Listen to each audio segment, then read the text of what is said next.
Well, hello, you gorgeous mother truckers, and welcome to another video. Don't know why I'm singing because, well, I am. I think it's just a knee-jerk reaction to trying to keep yourself positive when the entire country's collapsing around your ear holes.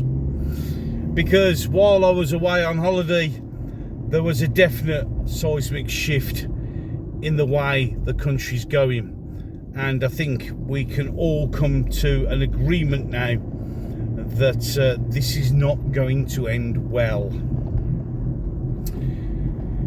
There is so much to talk about, and I don't really want to do it in one massively long video because I find that the videos where they're relatively sort of 10 to 15 minutes long is enough. But there is so much to talk about. So I'm going to do sort of like, should we do a general overview?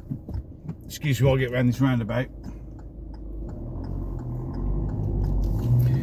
Of exactly how I'm feeling, how I see things, what things have become. So an Asian twat just drives straight across the roundabout because he doesn't care. Fuck's sake, part of the problem. Any case, as I was saying before, was so rudely interrupted by somebody trying to commit harry-carry. So I think it has become now blatantly obvious that this government hates us.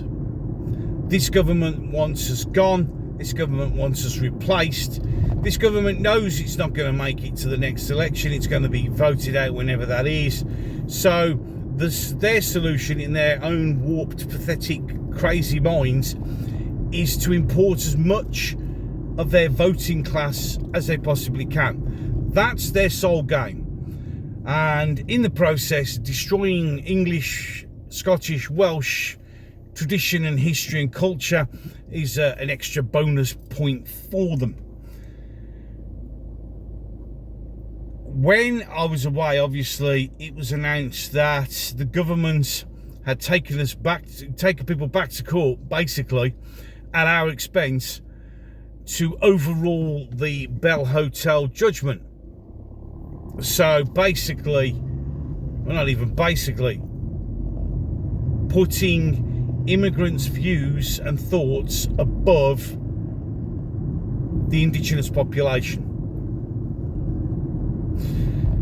They have made it blatantly obvious now that they want us gone. Judging by the videos, and I'll be talking about this in other videos to come in more detail, the police have been given new instructions, and their new instructions is to attack, arrest, go over the top, strong arm, pepper spray, do whatever it takes to shut down any dissent. Which many of us have been saying for a while now, that we live in a police state. We definitely do now. And anyone watching what's happened over this last week, if you still think that you live in a country where the police without fear or favour, you seriously need to go and give your head a wobble. It is obvious that they are now nothing more than weak-minded, ideologically charged, ill-trained, ill-equipped idiots who have got drunk on power and are loving the fact that they can do whatever they want to do and get away with it. Unfortunately, that will not last forever. And before anyone goes, this is not me inciting violence or anything else, because as I've said on many times on my channel, I do not want civil war. I do not want violent confrontation, because I've seen how that goes and it never ends well for all involved. Usually the poor innocent people stuck in the middle. But if there are 30 police officers and 400 demonstrators, it doesn't take a genius in maths. In the military, just to give you sort of anything, if you're in the military, to make sure that an attack is successful, you must outnumber the opposition by 3-1. A ratio of 3-1 pretty much guarantees your success, purely down to sheer weight of numbers. So if there's 300 protesters and 30 police officers, that's 10-1. And it doesn't matter how many big sticks you carry and how much pava spray you got and how many stun guns you got, you are not going to win that fight. You will be overwhelmed. Now, this is the philosophy that they've used, and this is their thought process they understand when they've been dealing with Free Palestine and any Muslim or immigration riot, you know, where they up and ran away. But for some unknown reason, and I think it's because of our own stupidity of having a stiff upper lip and not really getting involved and not wanting to do stuff, they think they can do it to the English. The problem is, what they don't understand, and this again is dangerous for them, is the fact that, unlike all the others, when the English get pissed off, and once we get pissed off, we are relentless. History has shown this. We do not stop. So if you think, well, we'll run away from a migrant riot because you don't want to upset them, yeah? But then think that the English is an easier one. As my intro video to my channel says, you don't want to worry until the English learn to hate. And once we learn to hate, we become the worst thing known to man. And history bears that out. So we live in a police state. We do. Without a shadow of a doubt, we live in a police state.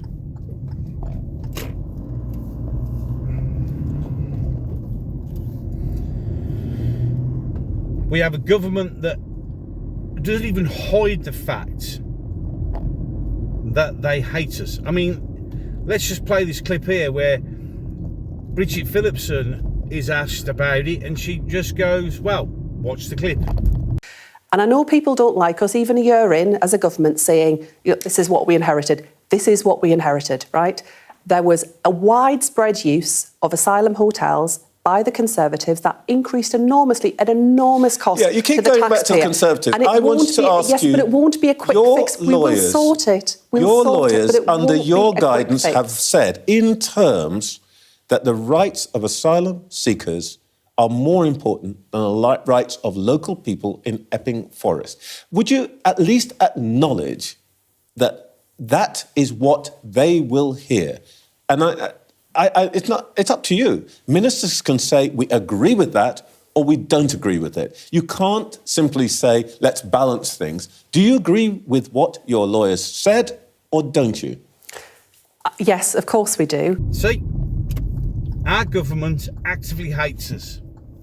And the reason they're doing what they're doing is they know they're done. They know they're finished. The next election, they ain't got a snowball's chance in hell of getting in. They're done. But the problem is, in their warped, pathetic, stupid, idiotic minds, their solution is to, well, one, lower the voting age to 16 because they'll all vote Labour.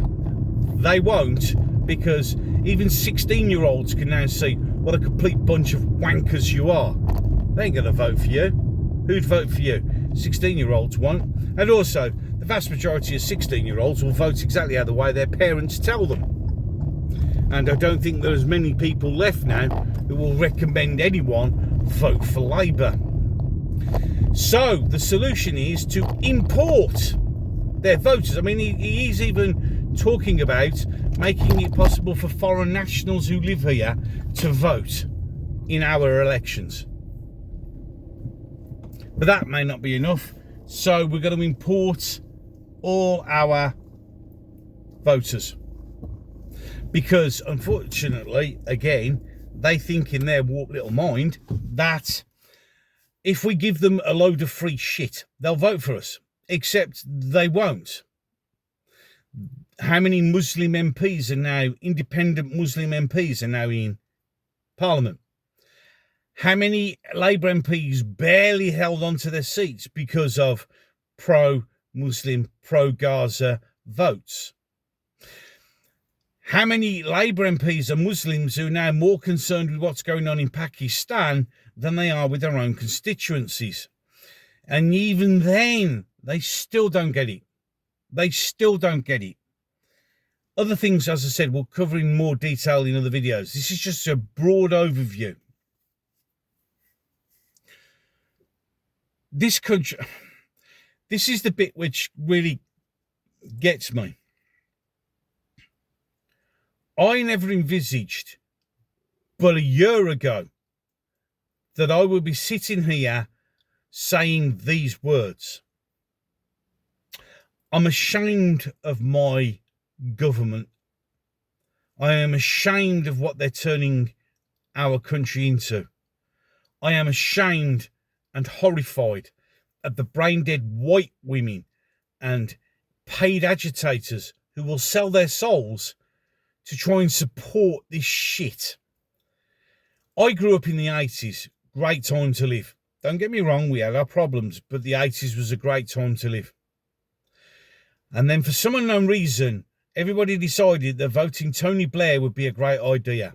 And in 1997, the day that fucking arsehole walked into 10 Downing Street, that was the end. That was the day this country died. Rishi Sunak threw that election in July because he was told to.